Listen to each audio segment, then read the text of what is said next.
সরকারি চাকরিতে ক্যাডার বৈষম্য দূর করে উপসচিব ও এর উপরের কোটা পদ্ধতি বাতিলের দাবি জানিয়েছে আন্তঃ ক্যাডার বৈষম্য নিরসন পরিষদ। যে ক্যাডারের সেই মন্ত্রণালয়ে তাদের নিয়োগের দাবিও জানিয়েছেন তারা। বিকেলে রাজধানীর ডিআরইউর সাগরুনি মিলনায়তনে আয়োজিত সংবাদ সম্মেলনে এসব দাবি জানায় আন্তঃ ক্যাডার বৈষম্য নিরসন পরিষদ। নেতারা বলেন, প্রশাসন ক্যাডারের কারণে অন্য ক্যাডারের কর্মকর্তারা পদোন্নতি বঞ্চিত হচ্ছে প্রতিনিয়ত। শিয়া বাটার ও ভিটামিন ই সমৃদ্ধ lily glam beauty soap. Lily, always beautiful. সংশ্লিষ্ট মন্ত্রণালয়ের প্রধান সহ গুরুত্বপূর্ণ পোস্টে যেতে পারছে না, যে কারণে দাপ্তরিক কাজে অগ্রগতি হয় না। তাই যোগ্য ব্যক্তিকে যোগ্যতা অনুযায়ী দায়িত্ব দেওয়া প্রয়োজন বলে মনে করেন তারা।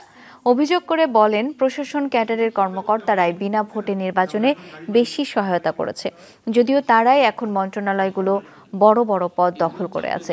এক্ষেত্রে বৈষম্য দূর না হলে প্রশাসনের শৃঙ্খলা ফিরবে না বলে জানান পরিষদ নেতারা। আপনার ম্যাজিস্ট্রেসি করেন, আপনার সংস্থাপনের কাজ করেন, সমস্যা নাই, কিন্তু আমরা যে বিশেষায়িত জ্ঞান অর্জন করছি আমাদের কি হবে, আমরা কি কাজ করব, সেই উদ্দেশ্যকে সামনে রেখে আমরা এখানে এসেছি। পঞ্চম গ্রেডের যে কোনো ক্যাডারের লোক এখানে নিয়োগ হবে উপসচিব হিসেবে মেধার ভিত্তিতে।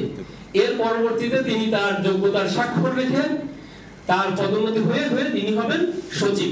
এই পদ আছে ৭৫টি সচিবের পদ। তাহলে এই ৭৫টি সচিবের পদের ৭৫টি কালক্রমে অ্যাডমিন ক্যাডার দখল করেছে।